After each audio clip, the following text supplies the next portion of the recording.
الحمد للہ رب العالمین والصلاة والسلام علی اشرف الانبیاء والمرسلین وعلی آلہ واصحابہ اجمعین۔ قال اللہ تعالی وتبارک فی القرآن المجید والفرقان الحمید فی شان حبیبہ مخبرا وعامرا ان اللہ وملائکتہ یصلون علی النبی یا ایہا الذین آمنوا صلوا علیہ وسلموا تسلیما۔ اللہم صلی علی سیدنا و مولانا محمد معدن الجود والکرم صلاۃ و سلاما علیک یا سیدی یا رسول اللہ وعلی آلک و اصحابک یا حبیب اللہ۔ تمام حمد و ثنا، تعریف و توصیف اللہ جل مجدہ الکریم کی ذات بابرکات کے لیے، جو خالق کائنات بھی ہے اور مالک شش جہات بھی۔ اللہ جل وعلا کی حمد و ثنا کے بعد رسول رحمت، شفیع معظم، نبی محتشم، حضور ختمی المرتبت صلی اللہ علیہ وآلہ وسلم کے حضور ناز میں اپنی عقیدتوں، ارادتوں اور محبتوں کا خراج پیش کرنے کے بعد واجب الاحترام، ذوی الاحتشام، عالی مرتبت، محتشم سامعین، سامعات، السلام علیکم ورحمۃ اللہ وبرکاتہ۔ موسم رحمت، ربیع الاول کی بہاریں جلوہ ساماں ہیں، اور میں اور آپ حضور کے تذکار حسن کی خوشبو لینے موجود ہیں۔ آقا کریم علیہ السلام کے جمال جہاں آرا کی تابانیاں اور جلوہ سامانیاں ہمارے ذوق کی تسکین، قلب کا قرار، روح کی ٹھنڈک، ایمان کی تازگی، عشق و محبت کی نہضت کا سبب اور ذریعہ ہے۔ آقا کریم علیہ السلام کے فضائل، حضور علیہ الصلاۃ والتسلیم کے خصائل اور آپ کے شمائل بیان کرنا شروع سے ہی اہل ایمان کا طریقہ رہا ہے۔ خصائل حضور کی سیرت کے عنوان کو کہا جاتا ہے، فضائل حضور کی عظمت و رفعت حضور کے معجزات کا عنوان ہے، شمائل حضور کے اعضائے نور کا تذکرہ جاں فضا ہے، حضور کے حسن و جمال کی باتیں ہیں۔ آقا کریم علیہ السلام کے شمائل پر، خصائل پر، فضائل پر علماء نے بہت کام کیا، تصنیفات چھوڑیں، محدثین نے اس عنوان سے باب باندھے۔ قیامت تک آنے والی انسانیت کے لیے حضور کی سیرت، حضور کے کردار کے عنوانات کتب میں نقش ہیں۔ حضور کی فضل و عظمت کے حوالے، حضور کے معجزات کا بیان، حضور کی رفعت کی کہانیاں اور آقا کریم کو اللہ کی طرف سے عطا کردہ مراتب جلیلہ کا بیان، یہ بھی محبوب موضوع رہا اہل علم کا، اہل محبت کا۔ لیکن حضور علیہ السلام کے شمائل، حضور کی صورت کا بیان، حضور کے حلیہ نور کی باتیں، یہ بھی ترک نہیں ہوئیں۔ عمومی طور پہ ہم شخصیات کے کردار کے حوالے سے، ان کی عادات کے حوالے سے، ان کے خصائل کے حوالے سے، ان کی تعلیمات کے حوالے سے پڑھتے ہیں۔ ان کے شمائل کے حوالے سے اتنی زیادہ تفصیلات نہیں ہوتی، لیکن کائنات میں ذات رسالت مآب صلی اللہ علیہ وآلہ وسلم وہ ذات ستودہ صفات ہے جن کے شمائل کو اس تفصیل سے بیان کیا گیا کہ یہ بھی صحابہ نے بیان کیا کہ حضور کے سر انور اور مبارک داڑھی میں سفید بال کتنے تھے. آپ کو کسی کا اتنا محفوظ حلیہ نہیں ملے گا. حضور علیہ السلام کی زلفوں کے خم کیسے تھے، حضور کی رنگت سے لے کر کے حضور کے اعضائے بدنیہ کے توازن، حسن اور جمال کی کہانیاں آپ کتب احادیث میں، شمائل کی کتابوں میں بکھری ہوئی نظر آئیں گی. اور کیوں نہ ہو، جس کے حسن کے قصیدے میرے رب نے بھی بیان کیے ہیں. کبھی حضور کے چہرہ نور کا ذکر کرتے ہوئے والضحیٰ واللیل اذا سجا، کبھی حضور علیہ السلام کی مبارک زلفوں کا تذکرہ کرتے ہوئے حامیم، کبھی آقا کریم علیہ السلام کے مبارک ہاتھوں کا، کبھی دیگر اعضائے بدنیہ کا ذکر قرآن نے کیا. حضور کے سینہ اقدس کی کہانی قرآن نے بیان کی. حضور علیہ السلام کی مازاغ آنکھوں کا تذکرہ قرآن نے کیا. تو پھر یہ محبوب اور مرغوب موضوع کیوں نہ ہوتا. اور آقا کریم کو اللہ نے وہ جمال دیا تھا، وہ حسن عطا کیا تھا، وہ خوبصورتی دی تھی جو حضور کا ہی حصہ ہے. ویسے اللہ کا ہر پیغمبر، ہر نبی، ہر رسول خوبصورت ہوا. کوئی نبی ایسا نہیں ہے جو خوبصورت نہ ہوا ہو. یہ اللہ کا انتخاب ہے. آپ تو دکان پہ سیل مین بھی رکھیں تو اس کی باقی قابلیت کے ساتھ ساتھ اس کی شخصیت کو آپ دیکھتے ہیں کہ جو خوش شکل ہو، آنے والے کو متاثر کر سکے، باوقار لگے. تو جس کو اس نے نبی بنانا تھا تو اس کو اس نے یوں ہی یہ عظمت اور یہ رفت عطا کر دینی تھی.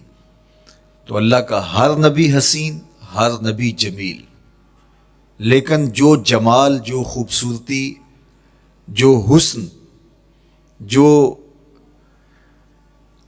شان و شوکت اللہ نے میرے اور آپ کے آقا و مولا حضور ختم المرتبت کو عطا کی، وہ حضور کا ہی مقسوم ہے، وہ حضور علیہ السلام کا ہی حصہ ہے. سر انور سے لے کر پائے نور تک حضور کا ہر عضو بدن خوبصورتی کا مرقع اور جمال کا معیار ہے. خوبصورتی کیا ہوتی ہے، حسن محمد کو دیکھ لو. کوئی عیب، کوئی نقص حضور کے پاکیزہ وجود میں نہیں رکھا گیا. خلقت مبرأ من کل عیب، حضور کے سامنے حضرت حسان بن ثابت نے یہ پڑھا اور آقا کریم نے اس پر خوشی کا اظہار کیا اور اللہ کی بارگاہ میں دعا کی، اللہم ایدہ بروح القدس، جبریل امین سے اللہ اس کی مدد فرما. تو انہوں نے یہ بات کہی کہ آپ کو ہر عیب سے مبرہ رکھا گیا ہے. آپ کا پیکر نور، آپ کا وجود مسعود حسن و جمال کا ایسا مرقع بنایا گیا کہ جس میں کوئی نقص نہیں رکھا گیا. صوری حسن بھی عطا کیا گیا، مانوی حسن بھی عطا کیا گیا. حضور کے اعضاء کا جو ظاہری حسن تھا وہ بھی اپنی مثال آپ تھا، اور جو باطنی جمال اور باطنی حسن اور باطنی کمال عطا کیا گیا تھا وہ بھی اپنی مثال آپ ہے. اگر حضور علیہ السلام کے مبارک ہاتھوں کو جمال دیا گیا ہے، لیکن جو توانائی عطا کی گئی، جو طاقت عطا کی گئی، ید اللہ کے جو جلوے ان ہاتھوں میں رکھے گئے، وہ بھی ایک دل آویز کہانی ہے. اگر آنکھوں کی پتلیاں خوبصورت ہیں اور آپ کی مبارک آنکھوں کی چمک سے کائنات اس کو دیکھ کر کے مبہوت ہو جاتی ہے، مازاق کے کجلے اس میں رکھے گئے ہیں، لیکن اس کا معنوی حسن بھی دیکھیے کہ حضور بیٹھے مدینے میں ہیں اور جنت کا مشاہدہ کر رہے ہیں۔ وہ توانائی بھی عطا کی گئی کہ جس طرح روشنی میں دیکھا جاتا ہے حضور اسی طرح اندھیرے میں دیکھتے ہیں۔ فرمایا صحابہ صفیں سیدھی رکھا کرو، مت سمجھو کہ میں صرف آگے دیکھتا ہوں، میں آگے بھی دیکھتا ہوں، میں پیچھے بھی دیکھتا ہوں، میں تمہارے رکوع بھی دیکھتا ہوں اور دلوں میں پیدا ہونے والے خشوع بھی دیکھتا ہوں۔ اقبال بولے اے فروغت صبح آثار و دہور، چشم تو بی نندائے ما فی الصدور۔ لوگوں کی نظریں تو سینے کے اوپر دیکھتی ہیں، اے آمنہ کے در یتیم تیری نظر تو سینے کے اندر چھپے راز بھی دیکھتی ہے۔ تو صوری حسن بھی اور معنوی حسن بھی اللہ نے اپنے محبوب کو عطا کیا، اور اللہ جل شانہ نے وہ جمال دیا حضور کو کہ جو دیکھتا وہ دیکھتا ہی رہ جاتا۔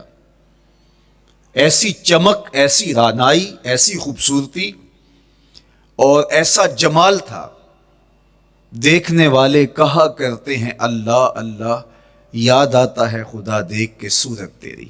کتنے لوگ ہیں جنہوں نے صرف حضور کے چہرے کو دیکھا اور لبوں پہ کلمہ جاری ہو گیا۔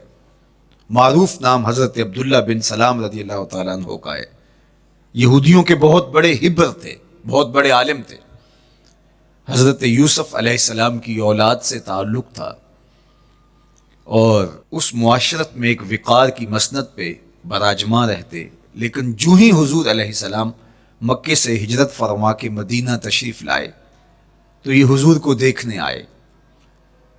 با فضل الصدقہ اٹھا کر دیکھیے کہ ایک مناظرہ ترتیب دیا انہوں نے کہ ان سے یہ بات کروں گا، یہ سوال کروں گا، یہ اعتراض اٹھاؤں گا، لیکن جب حضور کی مجلس میں پہنچے اور آقا کریم علیہ السلام کے رخ زیبا کو دیکھا تو سارے سوال بھول گئے۔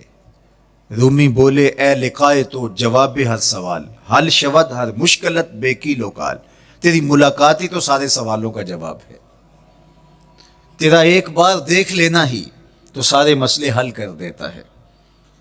تو سوالات کا ایک ڈھیر اٹھائے لائے تھے، ایک گٹھڑی باندھ کے لائے تھے سر پہ رکھ کے، لیکن جو ہی حضور کو دیکھا تو وہ جو گٹھڑی باندھ کے لائے تھے اس کی گرہیں ڈھیلی ہونے لگی، پھر سوال تتلیوں کی طرح اڑنے لگے، اور حضور کو دیکھا تو کوئی سوال ہی باقی نہ رہا۔ اب آقا کریم نے فرمایا عبداللہ ابن سلام آؤ کدھر آئے ہو؟ یہ تو مناظرہ کرنے آئے تھے، سودا لینے کے لیے بازار گئے ہم، ہاتھ اس کے بکے جس کے خریدار گئے۔ لیکن جب آقا کریم نے پوچھا کہ آؤ کدھر آئے ہو تو انہوں نے کہا حضور میں آپ کا غلام بننے آیا ہوں، تیری تک کے ادامہ میں مرید ہو گئی، حضور کے ہاتھ پہ بیعت اسلام کر لی۔ اب جن لوگوں نے عبداللہ ابن سلام کو تیار کر کے بھیجا تھا وہ امید میں تھے کہ تھوڑی دیر کے بعد ہم سنیں گے کہ انہوں نے سخت سوال کیے اور مسلمانوں کے نبی ان کا جواب نہیں دے پائے، لیکن جب ان کے کانوں تک یہ خبر پہنچی کہ عبداللہ بن سلام نے تو کوئی سوال ہی نہیں کیا بلکہ وہ محبوب کی نگاہوں کا شکار ہو گئے، اور انہوں نے دیکھتے ہی حضور پر تن من سب کچھ نچھاور کر دیا اور لبوں پہ کلمہ جاری ہو گیا، تو وہ صبر نہ کر سکے اور عبداللہ ابن سلام کے پاس پہنچے اور جا کے کہا کہ تو نے یہودیت کی ناک خاک آلود کر دی، تم نے کوئی سوال کیا ہوتا، انہوں نے جواب دیا ہوتا اور پھر تم نے مان لیا ہوتا تو ہم سمجھ جاتے کہ ایک عالم تھا، علمی پیاس بجھ گئی، مطمئن ہو گیا، لیکن یہ عجیب کہانی ہے، سنا ہے تم نے کوئی سوال بھی نہیں اٹھایا، انہوں نے جواب بھی نہیں دیا، بس تم نے ان کو دیکھا اور دیکھتے ہی تمہارے لبوں پہ کلمہ جاری ہو گیا، تو یہ کیا کہانی ہوئی؟ تو عبداللہ ابن سلام نے جو جواب دیا وہ آب زر کے ساتھ لکھنے کے قابل ہے۔ انہوں نے کہا کہ یہ بات میری سمجھ میں بھی نہیں آئی، جب میں اس آقا و مولا کی چوکھٹ پہ پہنچا اور میں ان سے سوال کرنے کے لیے لفظوں کو ابھی ترتیب ہی نہیں دیا تھا کہ میری نظر ان کے جمال جہاں آرا پہ پڑ گئی، اب عبداللہ بن سلام کے لفظ سنیے، فرماتے ہیں فلما تبینت وجہہ عرفت ان وجہہ لیس بوجہ کذاب، جب میں نے ان کے جمال جہاں آرا کو دیکھا، چہرہ نور کو دیکھا، رخ زیبا کی زیارت کی، تو میں نے پہچان لیا یہ چہرہ کسی جھوٹے کا ہو ہی نہیں سکتا ہے۔ دیکھنے والے کہا کرتے ہیں اللہ اللہ، یاد آتا ہے خدا دیکھ کے صورت تیری۔ اللہ نے صورت ہی ایسی بنائی، جمال ہی ایسا دیا، خوبصورتی ہی ایسی دی کہ جو حضور کو دیکھتے وہ دیکھتے ہی رہ جاتے۔ تو کتنے لوگ تھے کہ جنہوں نے محض حضور کو دیکھا، پھر اس کے بعد لب کھلے تو کلمہ ہی جاری ہوا۔ وہ خوبصورتی اور وہ جمال اللہ نے اپنے محبوب کو عطا کیا۔ آقا کریم علیہ الصلوۃ والسلام کا ایک ایک عضو بدن خوبصورتی کا مرقع تھا، بلکہ خوبصورتی کا معیار تھا۔ حسن کیا ہوتا ہے، حسن کا معیار کیا ہوتا ہے، جمال کسے کہتے ہیں، خوبصورتی کی تعریف کیا ہے، اعضائے محمد صلی اللہ علیہ وآلہ وسلم کا توازن دیکھ لو، تمہیں پتہ چلے گا کہ حسن کسے کہتے ہیں۔ حضور علیہ السلام کو اللہ تعالیٰ جل شانہ نے جو حسن بخشا، جو جمال دیا، جو خوبصورتی دی، وہ حضور کے مبارک قدموں سے اس کا انداز کیجئے کہ جس کے قدم اتنے سونے ہیں اس کا چہرہ کتنا سونا ہوگا۔ حضرت عبداللہ بن بریدہ رضی اللہ تعالی عنہ حضور کے مبارک قدموں کا ذکر کرتے ہوئے وصف جمال محمد کی کہانی چھیڑتے ہیں اور فرماتے ہیں کان رسول اللہ صلی اللہ علیہ وآلہ وسلم احسن البشر قدما، کہتے ہیں کہ کائنات میں جتنے سونے قدم میرے حضور کے تھے کسی کے تھے ہی نہیں۔ جو جمال اللہ نے حضور کے مبارک قدموں کو دیا تھا، اللہ اکبر، وہ کسی اور کا مقسوم نہیں تھا۔ خوبصورت قدم۔ اور حضرت انس رضی اللہ تعالیٰ عنہ، حضرت ابو ہریرہ رضی اللہ تعالیٰ عنہ، اور حضور کے وصاف ہیں حضرت ہند بن ابی حالہ رضی اللہ تعالیٰ عنہ، یہ حضور کا حلیہ بیان کرتے ہیں۔ حضرت امام حسن بن علی رضی اللہ تعالیٰ عنہ نے حضرت ہند بن ابی حالہ کو ایک دن کہا کہ مجھے اپنے آقا و مولا کا حلیہ بتاؤ، تو انہوں نے حضور کا حلیہ بیان کیا۔ یہ حضور کے وصاف ہیں، چونکہ انہوں نے حضور علیہ السلام کو بہت قریب سے دیکھا اور آقا کریم علیہ السلام کی زیارت سے مالا مال ہوئے۔ ویسے حضرت امام حسن نے بھی تو حضور کو دیکھا تھا، اور بھی اصحاب نے حضور کو دیکھا تھا۔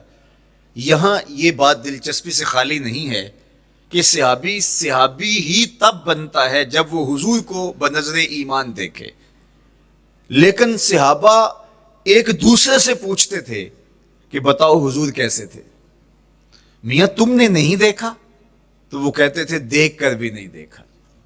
صرف چند لوگ ہیں جو حضور کا حلیہ بیان کرتے ہیں، اس کی کیا وجہ؟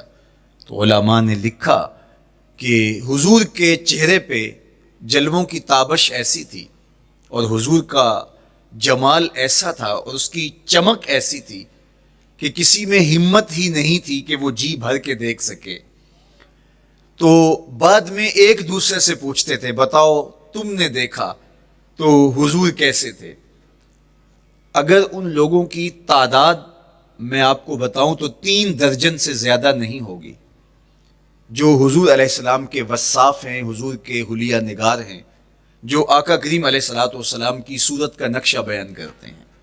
دیکھا 1,24,000 اصحاب نے ہے، لیکن جو وصف بیان کرتے ہیں، شمائل رسول کو بیان کرتے ہیں، ان کی تعداد 3 درجن سے زیادہ نہیں ہے۔ اور یہ بھی وہ لوگ ہیں جنہوں نے حضور کو بچپن میں دیکھا، جنہوں نے حضور کو سوئے ہوئے دیکھا، حضور کو بہت قریب سے دیکھا۔ حضور علیہ الصلوۃ والسلام کے پاس ان کا آنا جانا بہت زیادہ تھا، اس طرح انہوں نے حضور علیہ السلام کو دیکھا۔ حضرت حسان بن ثابت رضی اللہ تعالی عنہ فرماتے ہیں کہ میں جو حضور کا حلیہ بیان کرتا ہوں تو اس کا سبب یہ ہے کہ میرے پاس حضور کو دیکھنے کا ایک طریقہ آ گیا تھا۔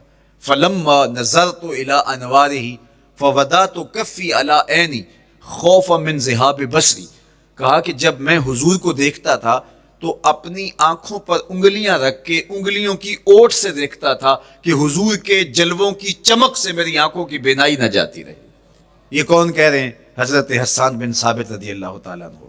اور آپ جانتے ہیں حضرت حسان بن ثابت رضی اللہ تعالیٰ عنہ شاعر ہیں، اور شاعر حسن دیکھنے میں بڑا دلیر ہوتا ہے، اور یہ حسن بھی ابھی پوشیدہ ہے، 70,000 بشریت کے پردے ڈالے گئے ہیں۔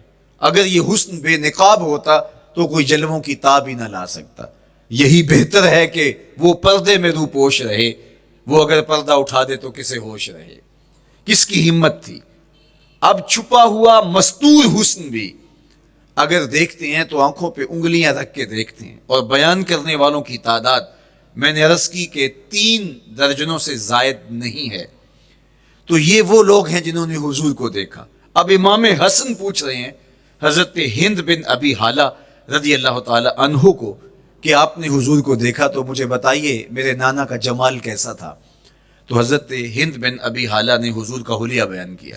تو جب حضور کے قدموں کی کہانی انہوں نے بیان کی تو حضرت ہند بن ابی حالہ نے کہا کان نبیو صلی اللہ علیہ وآلہ وسلم شسن القدمین والکفین، حضور علیہ السلام کے مبارک قدم اور حضور کی ہتھیلیاں پر گوشت تھے۔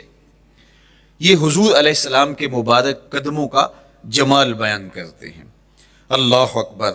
اور حضور علیہ السلام کے قدموں کے بارے میں امام ترمذی جو شمائل میں حدیث لائے ہیں اس میں انہوں نے یہ بھی بیان کیا کان رسول اللہ صلی اللہ علیہ وسلم مسیح القدمین، حضور علیہ السلام کے مبارک قدم ملائم تھے، خوبصورت تھے، کھردرے نہیں تھے، کوئی پھٹن نہیں تھی۔ عمومی طور پہ قدم پھٹ جاتے ہیں اور ایڑیاں بہت سارے لوگوں کی پھٹ جاتی ہیں تو وہ خوبصورتی باقی نہیں رہتی۔ تو وہ کہتے ہیں کہ حضور مسیح القدمین تھے، اور جب آقا کریم علیہ الصلوۃ والسلام کے مبارک قدموں پہ پانی ڈالا جاتا تو وہ ڈھل کے نیچے چلا جاتا۔ یہ تھا حضور کے قدموں کا حسن اور حضور کے قدموں کا جمال۔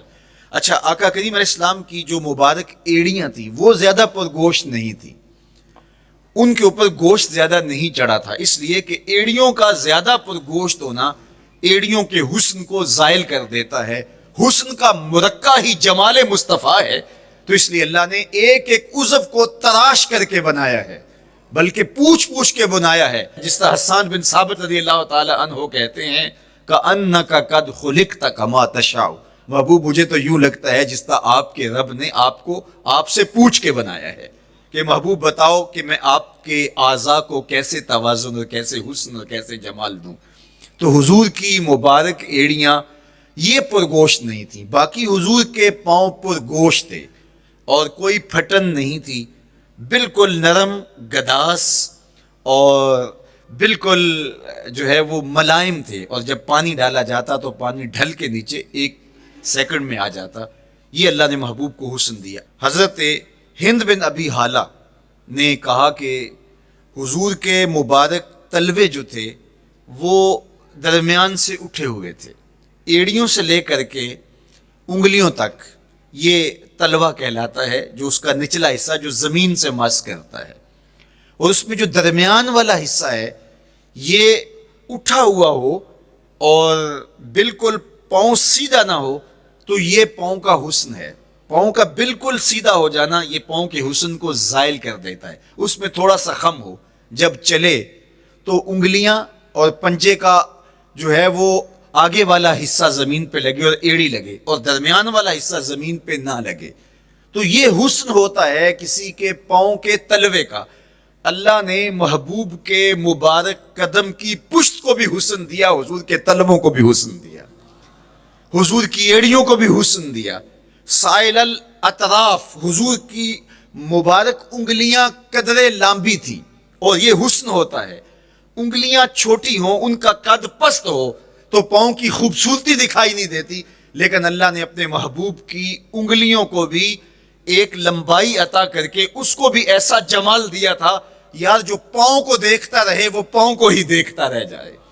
اللہ اکبر۔ اچھا، بعض احادیث میں آتا ہے کہ حضور علیہ السلام کے مبارک تلوے جو ہیں لیسا لہا اخمس، یہ لفظ ہیں کہ وہ اخمس نہیں تھے، یعنی وہ درمیان سے اٹھے ہوئے نہیں تھے، تو اس کا کیا مطلب ہے؟ یہ حضرت ابو ہریرہ رضی اللہ تعالیٰ عنہ سے جو مروی روایت ہے اس میں یہ ہے لیس لہا اخمس، اور حضرت ہند بن ابی حالہ سے جو حضور کے مبارک تلووں کا حسن بیان کیا گیا ہے، تو اس میں یہ بیان کیا گیا ہے کہ حضور علیہ الصلوۃ والسلام کا مبارک قدموں کا تلووں کا حسن یہ تھا کہ وہ درمیان سے تھوڑے سے اٹھے ہوئے تھے، اور یہ خوبصورت پاؤں کا جمال ہوتا ہے۔ تو ان دو چیزوں میں علماء نے تطبیق کی ہے۔ اللہ ان علماء کی قبروں پر رحمت نازل کرے جو حضور کے حسن پہ، حضور کے جمال پہ گفتگو کرتے رہے، اور ایک ایک عضو پر انہوں نے کئی کئی صفحات لکھے اور کتابیں انہوں نے تحریر کی حضور کے جمال پر۔ اب حضرت ہند بن ابی حالہ رضی اللہ تعالی عنہ، انہوں نے تو حضور کو گھر میں دیکھا تھا، یہ حضرت خدیجۃ الکبریٰ رضی اللہ تعالی عنہا کے فرزند تھے ابو حالہ سے۔ اب انہوں نے تو دیکھا، اب حضور لیٹے ہیں تو انہوں نے حضور کے پاؤں کو دیکھا کہ درمیان میں ہلکا سا خم ہے اور یہ پاؤں کا جمال ہے۔ اب حضرت ابو ہریرہ رضی اللہ تعالی عنہ نے جو حضور کے پاؤں کو دیکھا تو یہ اندرون خانہ کا دیکھنا نہیں تھا، تو انہوں نے کیسے دیکھا؟ تو حضرت ابو ہریرہ سے مروی ایک روایت سے سمجھ آتی ہے کہ انہوں نے جو کہا کہ لیس لہا اخمس، کہ ان کے مبارک تلوے درمیان سے اٹھے ہوئے نہیں تھے بلکہ بالکل برابر تھے، تو اس کا کیا مطلب ہے؟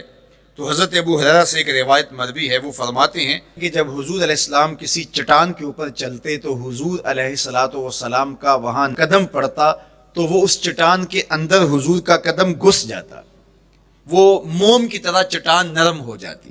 اس طرح زمین پر بھی حضور چلتے تو مبارک پاؤں کا جو نشان قدم ہے وہ پورا دکھائی دیتا۔ تو حضرت ابو ہریرہ رضی اللہ تعالیٰ عنہ اس سے یہ سمجھے کہ حضور کے تلوے جو ہیں وہ برابر ہیں۔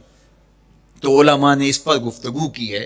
ایک تو حضور جب چلتے تھے تو آقا کریم پورے زور سے قدم زمین پہ رکھتے تھے اور اس وقار سے چلتے تھے کہ جس طرح حضور اونچائی سے نیچے کی طرف اتر رہے ہوں، تو جب پاؤں کو جما کر کے زور سے رکھا جائے تو پھر جو ہے وہ نشان نیچے پڑتا ہے۔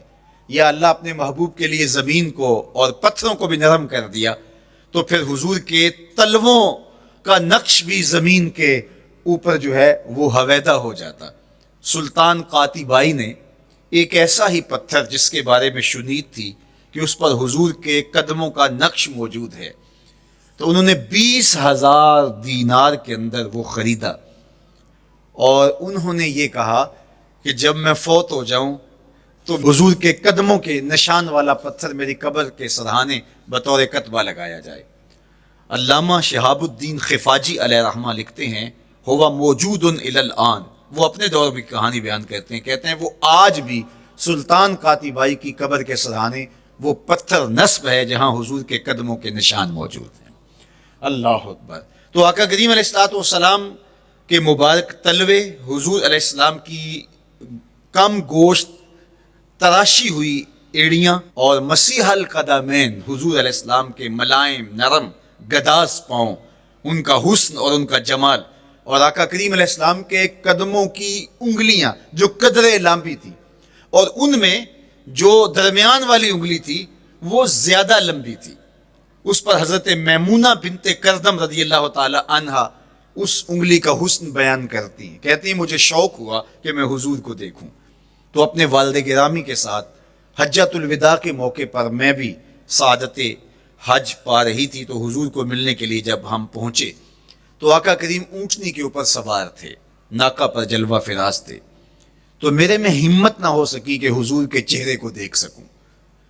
ایسا جلوہ، ایسا جمال، اللہ اکبر، اور ایسا روب اور ایسی چمک چہرے کی اور تابشیں تھیں کہ میرے اندر ہمت نہ ہو سکی کہ میں حضور کے چہرہ نور کو دیکھ سکوں۔ اب آقا کریم اونٹنی پہ سوار تھے تو میں حضور کے مبارک پاؤں کو دیکھنے لگی، میں بس حضور کے پاؤں کا جمال اور خوبصورتی دیکھنے لگی، اسی میں کھو گئی۔ اب حضرت میمونہ بنت کردم رضی اللہ تعالی عنہا حضور کے مبارک قدموں کی ایک انگلی کا حسن بیان کرتی ہیں۔ اللہ اکبر۔ حضرت میمونہ بنت کردم سے یہی ایک روایت مروی ہے، ساری زندگی ان کے پاس سرمایہ یہی تھا، جب کسی مجلس میں جاتی تو وہ کہتی تمہیں بتاؤں حضور کی مبارک انگلی کا حسن کیا تھا؟ یہ سرمایہ ساتھ لیے لیے پھرتی کہ میں نے حضور کی انگلی کو دیکھا ہے، میں نے حضور کے قدم اور حضور علیہ السلام کے تلووں کی زیارت کی ہے. تو وہ اس حسن کو بیان کرتے ہوئے کہا کرتی تھی فما نسیتو فیما نسیتو طولا اصبع قدمہ السبابہ علی سائر اصابعہ. جو سبابہ انگلی ہے، انگوٹھے کے ساتھ والی انگلی کو سبابہ انگلی کہتے ہیں، اور اس کے ساتھ والی انگلی کا جو قد دراز تھا اور باقی انگلیوں کی نسبت وہ انگلی لمبی تھی، کہا اس کا حسن آج بھی میری نگاہوں میں گھومتا رہتا ہے اور ہر وقت میرے تصور میں رہتا ہے. میرے تصور سے کبھی اس انگلی کا جمال ہی ختم نہیں ہوا، انگلی کا حسن ہی کبھی زائل نہیں ہوا، ہر وقت اس کے تصور میں کھوئی رہتی ہوں. یار چہرے کے جمال کو کون بیان کرے گا، یہاں تو انگلی کا حسن بیان نہیں ہو رہا. ابھی وہ شعر پڑھا جا رہا تھا نا کہ قدموں پہ جبیں کو رہنے دو، قدموں پہ جبیں کو رہنے دو، چہرے کا تصور مشکل ہے. قدموں پہ جبیں کو رہنے دو، چہرے کا تصور مشکل ہے. جب چاند سے بڑھ کر ایڑی ہے رخسار کا عالم کیا ہوگا.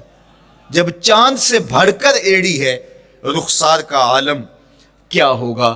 تو اللہ نے اپنے محبوب علیہ الصلوۃ والسلام کو وہ جمال، وہ خوبصورتی اور حضور کے مبارک قدم، حضرت عبداللہ بن بریدہ رضی اللہ تعالی عنہ سے مروی روایت، کان رسول اللہ صلی اللہ علیہ وآلہ وسلم احسن البشر قدما، کہتے ہیں جتنے سونے قدم، جتنے من مونے قدم میرے حضور کے تھے، اتنے سونے قدم کسی اور کے تھے ہی نہیں.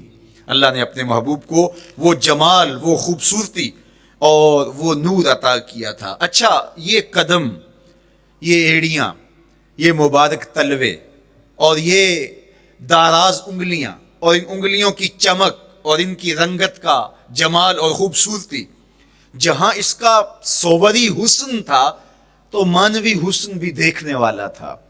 یہ قدم اٹھ جائیں اللہ اکبر تو تقدیر کے فیصلے ہوتے دکھائی دیتے ہیں. ان قدم کی اونچائی، ان قدم کی بلندیاں کہ عرش حق ان قدموں کے بوسے لے رہا ہے. اور میرے امام بولے زہ عزت و اے طلائے محمد، زہ عزت و اے طلائے محمد، کہ ہے عرش حق زیر پائے محمد. قدموں کا حسن وہ بھی دیکھنے والا اور قدموں کی بلندی اور اونچائی اور اس کی شان و شوکت وہ بھی دیکھنے والی. اللہ اکبر. آقا کریم علیہ السلام حضرت ابو بکر صدیق کے ساتھ، حضرت عمر فاروق کے ساتھ اور حضرت عثمان غنی کے ساتھ احد پہاڑ پر تشریف لے گئے. یہ حدیث آپ نے بارہا علماء سے سنی ہے. احد کی چھاتی پہ جب حضور کے قدم آئے اللہ اکبر تو وہ خوشی سے جھوم اٹھا، مقدر جاگ گئے، بخت بیدار ہو گئے. ان کے قدم جو کہ اس شاک کی آنکھوں کی ٹھنڈک ہے، جب چھاتی پہ آ جائیں تو کون عاشق نہیں جھوم جائے گا. یہ تو حضور کے قدموں کے حسن کو بیان کیا جا رہا ہے.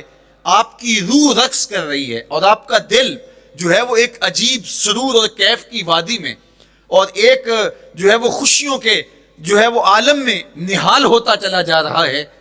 لیکن یہ قدم جب چھاتی پہ آیا تو پھر احد، ظاہر تو پتھر ہے احد، لیکن حضور سے پتھر بھی پیار کرتے ہیں. فرمایا احد جبل یحبنا ونحبہ، احد ہم سے پیار کرتا ہے، پہاڑ ہے، پتھر ہے، لیکن ہم سے پیار کرتا ہے، ہم اس سے پیار کرتے ہیں. اس کائنات میں صرف سرکش انسانوں اور جنوں کے علاوہ کائنات کی ہر شے حضور سے پیار کرتی ہے، حضور سے محبت کرتی ہے. آؤ میں تمہیں پیار کی ایک اور کہانی سناؤں. مسجد نبوی ہے، آقا کریم تشریف فرما ہیں، ممبر پہ جلوہ فراز ہوئے. ابھی واز کا آغاز ہی کرنا چاہ رہے تھے کہ ایک جانب سے رونے کی آواز آنے لگی. صحابہ کہتے ہیں رونے والا اس درد سے روتا ہے کہ لگتا تھا کلیجہ پھٹ جائے گا. کناقۃ الخلوج، جس طرح اونٹنی کا بچہ بچھڑ جائے اور وہ اس کے غم میں، اس کی جدائی میں درد سے روتی ہے، چیختی ہے، چلاتی ہے. رونے والے کا انداز درد ایسا ہی تھا اور لگتا تھا کہ جس طرح اس کا کلیجہ پھٹ جائے گا. صحابہ دائیں بائیں دیکھتے ہیں لیکن رونے والا دکھائی بھی نہیں دیتا، اور ماحول کے اندر اس طرح درد پھیل رہا ہے کہ سینوں میں دل لرز رہے ہیں اور عجیب کیفیت طاری ہو گئی. حضور ابھی بیٹھے ہیں، خطبے کا آغاز بھی نہیں ہوا اور رونے والا کیف و درد میں روتا چلا جا رہا ہے. فنزل النبی صلی اللہ علیہ وسلم عن المنبر، حضور ممبر سے نیچے تشریف لائے. صحابہ کی آنکھیں محو حیرت ہیں، استجاب کا عالم ہے. یہ کون رو رہا ہے اور اتنے درد سے رو رہا ہے اور دکھائی بھی نہیں دے رہا؟ آقا کریم ممبر سے نیچے جلوہ فراز ہوئے، ایک سمت بڑھے. کھجور کا خشک تنا پڑا تھا.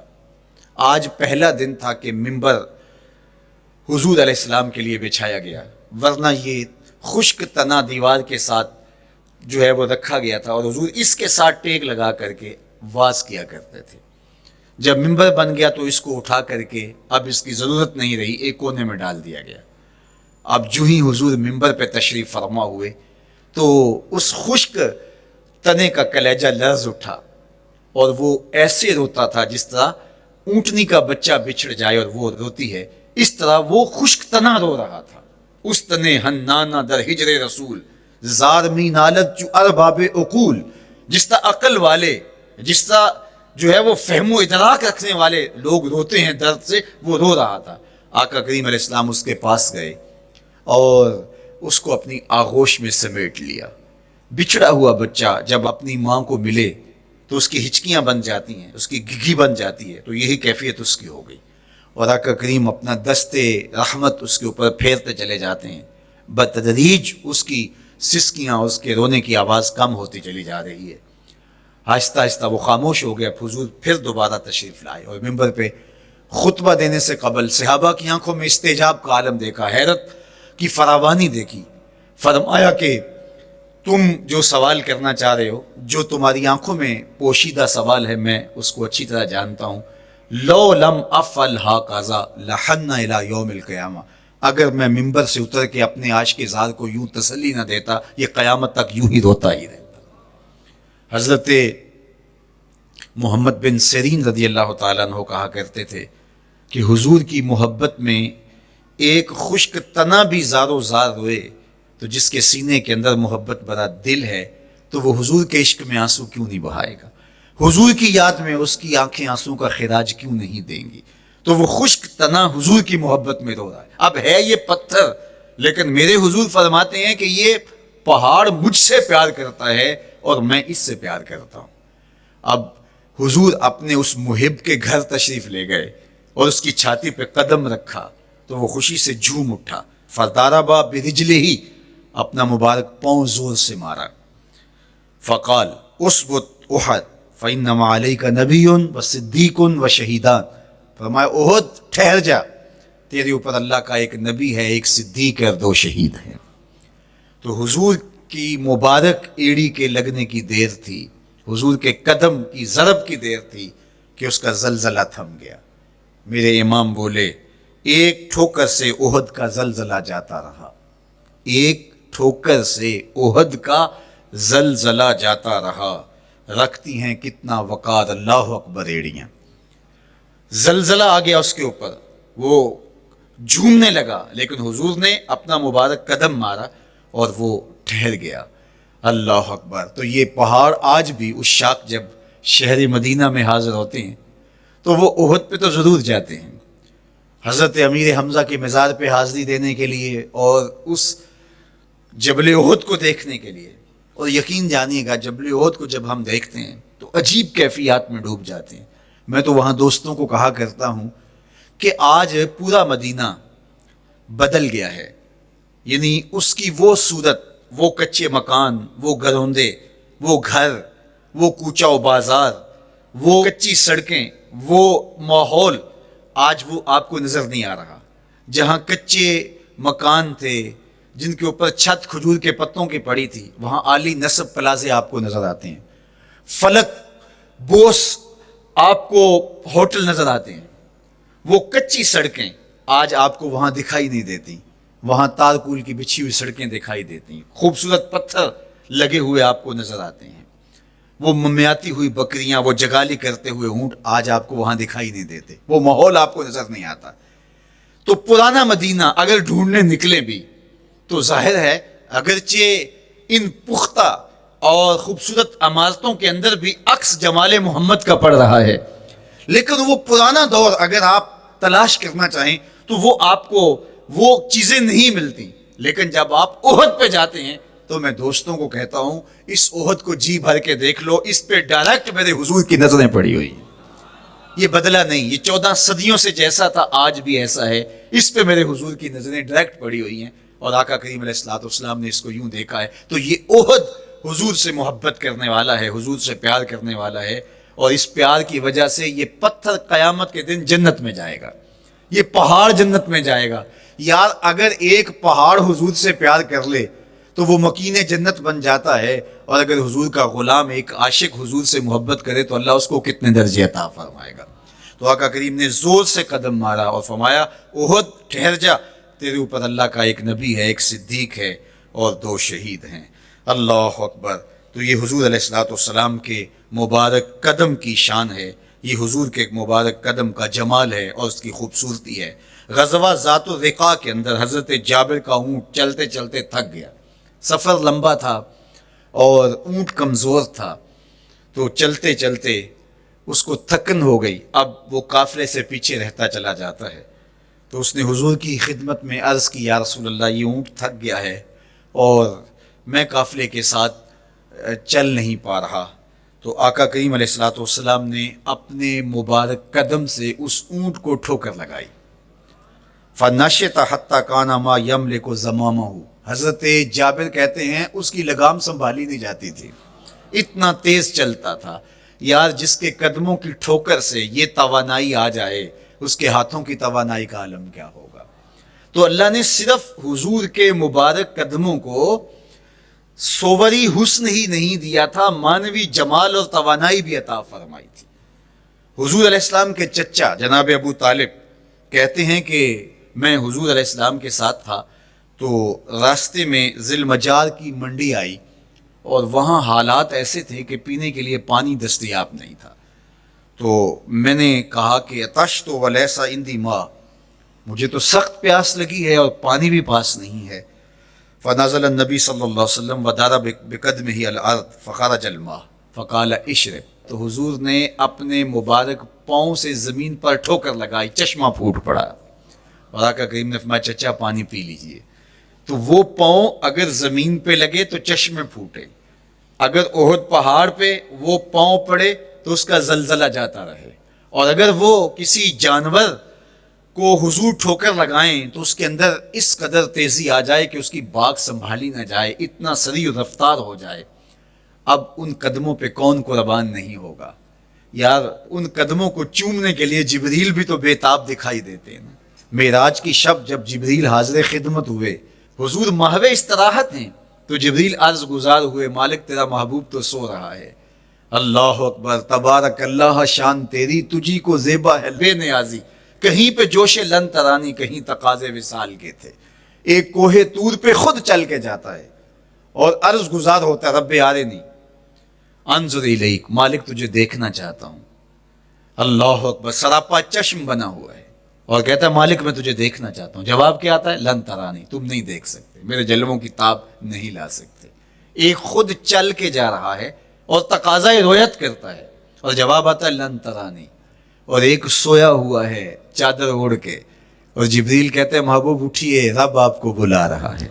تبارک اللہ شان تیری, تجھی کو زیبا ہے بے نیازی. کہیں پہ جوش لن ترانی, کہیں تقاضے وصال کے تھے. تو جبریل حاضر خدمت ہوئے, حضور استراحت میں ہیں, تو آواز آئی یا جبریل و قبل قدم ہے, میرے محبوب کے قدموں کو چوم لے. اب جبریل حضور علیہ السلام کے قدموں کو بوسے دے رہے ہیں. کسی نے جبریل سے تصور کے عالم میں پوچھا, حضور کے قدم چومے, حضور کے تلووں کو بوسے دیے, بتا کیفیت کیا ملی؟ تو بولے نہ جنت کی کلیوں میں دیکھا مزہ جو محمد کی تلیوں میں دیکھا. وہ سرور وہاں جو نصیب ہوا. وفد عبد القیس جب مدینہ المنورہ آیا تو ان میں ایک صاحب ہیں, وہ کہتے ہیں میں دوڑتا ہوا حضور کے پاس آیا, بس بے چینی تھی, اضطراب تھا. جب آپ مدینہ المنورہ میں جاتے ہیں تو آپ کو جا کے گاڑی اتارتی ہے اور آپ ہوٹل میں سامان رکھتے ہیں, تو پھر کتنی جلدی ہوتی ہے کہ جلدی سے غسل کریں اور جلدی سے نیا لباس پہنیں اور جا کے ہرے گنبد کو دیکھیں, حضور کی مبارک مسجد کی زیارت کریں, ان کوچاؤ بازار میں جائیں جہاں حضور کے مبارک قدم لگے تھے۔ اللہ اکبر۔ تو اب یہ وفد عبد القیس جب آیا تو ان میں ایک صحابی حضرت زرع رضی اللہ تعالیٰ عنہ فرماتے ہیں کہ میں پھر تیزی کے ساتھ گیا اور پھر ہم جا کے حضور کے ہاتھ بھی چومنے لگے، حضور کے قدم بھی چومنے لگے۔ یہ سعادت مند قدم جن کے بوسے صحابہ دیتے ہیں، کبھی جبریل کے بوسہ گاہ بنتے ہیں، کبھی احد پہاڑ کی چھاتی ان قدموں کو چومتی ہے۔ یہی قدم ایک موقع ایسا آتا ہے یاد خدا میں، اللہ کے شکرانے میں، نماز میں، لمبے قیام میں سوج جاتے ہیں، اور میرا مالک کہتا ہے اے چادر اوڑھنے والے، ساری رات جاگا نہ کر، کبھی سو بھی لیا کر۔ اللہ اکبر۔ تو یہ حضور علیہ السلام کے مبارک قدموں کا جمال اور مبارک قدموں کا حسن اور خوبصورتی ہے۔ اللہ نے اپنے محبوب علیہ السلام کے مبارک قدموں کو صوری اور معنوی حسن سے نوازا، اور یہ حسن حضور کے مبارک قدموں کا ہے۔ پھر جس کے قدم اتنے سونے ہیں اس کا چہرہ کتنا حسین ہوگا۔ ایک سوال اٹھ سکتا ہے کہ حضور کے حسن کو بیان کرنے کا مقصود کیا ہے؟ تو صاحب، کسی کے حسن کو بیان کرنے کا مقصود یہی ہوتا ہے کہ اس سے پیار اور محبت کا ربط قائم ہو، اور اگر قائم ہے تو مضبوط ہو۔ ہم حضور علیہ السلام کے حسن کو بیان اسی لیے کرتے ہیں، اور محدثین نے اس پر باقاعدہ کتابیں اسی لیے لکھی، اور کتب حدیث میں باقاعدہ شمائل رسول پہ باب اسی لیے باندھے تاکہ لوگوں کے سینے میں حضور کی محبت کی جوت لگے، اور وہ جو شعلہ جوالہ ان کے سینے میں حب رسول کا ہے وہ اور بھڑک اٹھے، اور بندہ جس سے محبت کرتا ہے پھر اس کی اطاعت بھی کرنے لگ جاتا ہے۔ تو جو محبوب اتنا سونا ہے، اتنا جمال آفریں ہے، اور جس کے قدم اتنے سونے ہیں، پھر اس کے نقش قدم کو کیوں نہ تھام لیں، اس کے نقوش پاک و خضر راہ کیوں نہ بنا لیں، پھر ان کے اٹھنے والے قدموں پر اپنی زندگی کیوں نچھاور نہ کر دیں۔ اگر سر پہ رکھنے کو مل جائے نقش نال حضور تو کہیں کہ ہاں تاجدار ہم بھی ہیں۔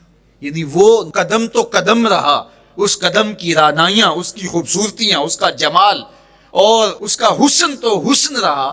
جہاں وہ مبارک قدم لگا، جہاں وہ نقش لگا، اگر وہ نقش بھی سر پہ رکھنے کو مل جائے تو کہا کہ اگر سر پہ رکھنے کو مل جائے نقش نال حضور، حضور علیہ السلام کا قدم تو جزو بدن رسول ہے۔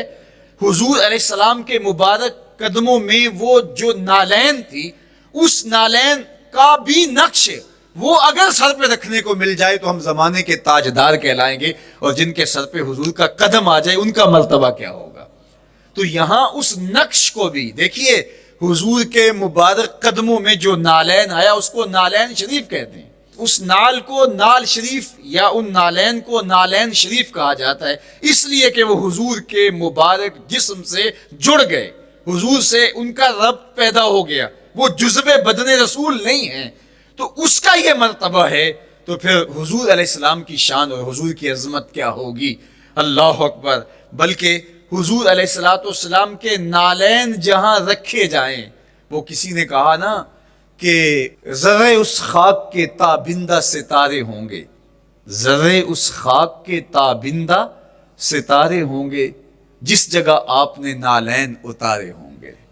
وہ جگہ جہاں حضور کے قدم نہیں، حضور کے قدموں سے مس ہوئے ہوئے نالین رکھے جائیں، وہاں جو ذرے اس نالین کے تلووں کو چومتے ہیں وہ بھی آسمان کے ستاروں سے اس شاخ کو حسین دکھائی دیتے ہیں، وہ بھی زیادہ چمکدار دکھائی دیتے ہیں، اور اس شاخ کی آنکھوں کا سرما اور ان کے دل کا قرار اور روح کی ٹھنڈک قرار پاتے ہیں۔ تو یہ ہے حضور علیہ السلام کی نسبت کا احترام اور حضور کی محبت کا اثر جو اس شاخ کے سینے میں محسوس کیا جاتا ہے۔